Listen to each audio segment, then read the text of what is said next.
Hey, good morning, St. Lucia. Now, I'm not going to ask if you're feeling good because I'm sure you can feel our energy. I have a circle of beautiful, strong, and talented women surrounding me right now.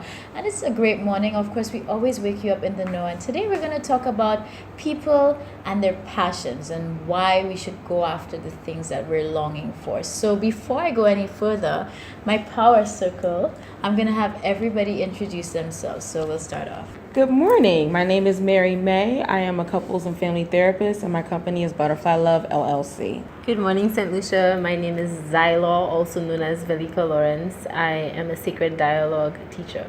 Good morning, St. Lucia. I'm Dr. Kathleen Walls of the Greatest Counseling and Consulting out of Philadelphia, Pennsylvania. Good morning, St. Lucia. I'm Desiree Reese, and I manage a project called the Uccn project in the UK, as well as I've set up a foundation called Our Future in St. Lucia. It's to encourage young children in believing in themselves. Good morning. My name is Batidi Moeti. I'm from Botswana, an artist and arts educator working for Children Association of Performing Arts Botswana. Perfect. So as you can see, I did say I have a strong circle here full of power and talent. And of course, I'm your host, Sheila Mendes, of course, doing my thing with you every single day. So it's all about our passions. There are things that you want to do, that you've dreamed about doing, and maybe you're not doing it, you're not going for it, but I can strongly say everybody here in this circle, is definitely going after the things that they're passionate about. So my first question I think I'll throw out to Kathleen, really, what would you define as a passion, and why should somebody go after it? A passion is something where you just have that desire in your heart. It's that inkling, that thing that you just can't let go. It keeps pushing you even when you don't want to continue forward. You can't stop. It has to be done. Or you even find yourself doing it when you're not thinking about it. So I know people who are dancers when they're just standing around or in the aisles and they just start dancing. And it's like, what are you doing? As their body can't help it. Or singers. People who are into information, they just read voraciously. There are just people who write all the time, poets. That's that passion, that's that piece inside of you that it doesn't stop, it doesn't quit. Well said. And you know what? I think I'll come to Zylaw, because there are a lot of persons who have these barriers preventing them. They're going after this burning desire. Mm-hmm. So, fear kind of puts a block in that. How do you think people can overcome that? Well, I think there are different types of fears, and we each have our private, sacred reasons why we fear certain things. So I think just before we even get into that answer, it's each of us having to be honest with ourselves about where is that fear really coming from. Is it fear? It could be excitement. Mm-hmm. It's true. Yeah, is it anxiety? Because it could just be like wild passion, like, oh my God, I am going to do this. I can't tell you the hour, the second, the moment, but yeah, I felt that I'm going to do that. So a lot of the times that takes away a lot of the pressure if you realize that it's not really fear. Now, where it is fear serves at times, and sometimes it just gives you the right delay to give you the time to do the research, to get the information that you need to do it anyway, because you're going to do it anyway. Yeah. If you want to do it, if you're passionate about it, you're going to do it. If it's a calling, you're going to do it. I'm sure a lot of you out there, just as I am, can relate to a lot of what she has just said.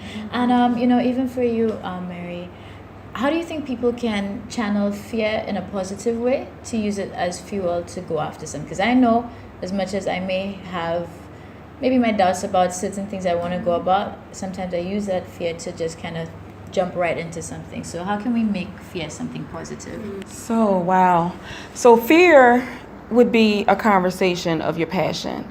And how much do you trust the healing properties that fear brings to push you into that space that is going to be uncomfortable, but it has a purpose? So how committed are you to be on the other side?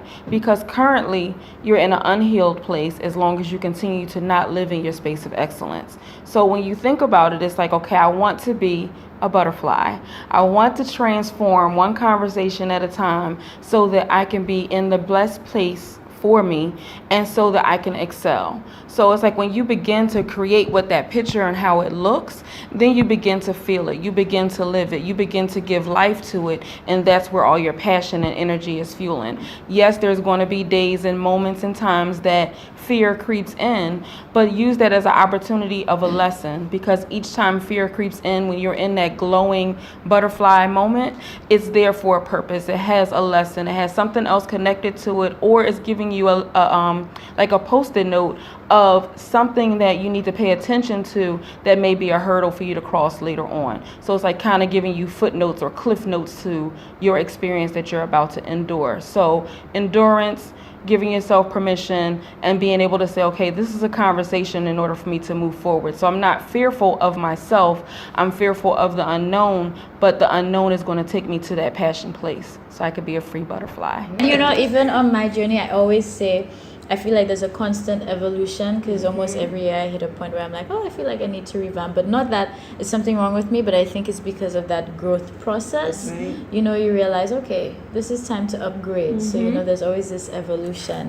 And Desiree, you know, I want to ask you, what do you think simplicity and passion, how can they relate? Because I think there's so much when it comes to simplicity and passion.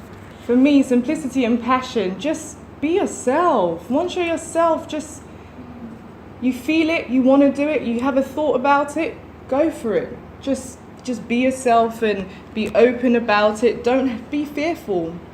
You always have everybody has an ego in them, and it's that ego that tends to stop them from doing things. So dig deep within yourself, understand who you are as a person, and then it will come forth. Your passion will just be released, and you'll just be able to do anything that you want to do. And you know, Batidi again is here in St. Lucia, all the way from Botswana. So that is a huge step to even be here, and we're so thrilled to have her here with us. And she is an amazing poet as well, and I can safely say this is part of her passion. So when did you tap into that passion, and where do you think this journey is going to lead you? I mean, you're already here in St. Lucia, so. Everything's all about passion. When you believe in yourself, your passion will take you far. Like I started poetry while I was 5 years. Then I kept on doing my thing. I kept on writing. I started realizing that poetry is very important while I was doing Standard Form 3, when I got an award for all schools. Then I said, oh, the journey is going far. When I got to my senior school, I got position 1 again, Form 4. I was the champion for all schools in Botswana. Form 5 again, I was the champion. Oh my God. Then I had to go for it. Now I'm a very big poet in my country. A lot of people request me on Facebook, like every day. A lot of people wants to know me. It wasn't easy for me to come here, but I worked hard. Struggle brings success. Struggle, obstacles bring success. So my passion, my art, my love for art will take me far. I'm really feeling this. I'm hoping the camera's not seeing that. I'm slightly teary-eyed, but these are Why? powerful words because I don't can know resonate so. But this is honestly, I'm sorry, this is a real moment, and there's just so much energy here, and the words are just real and genuine. And for anybody out there listening, this is your calling, this is your time to be true to yourself. No matter your struggles, just keep pushing and keep going for it. And of course, live life simply and live it with passion. So at the end of it, you can look back and it is a life worth living. Well, I hope you've enjoyed the show for today, and of course we've given you everything so that you can feel empowered and positive, and of course just go out and spread all the positive vibrations. So remember, it's a brand new day, so go out and create a new one, and we'll see you tomorrow right here on DBS.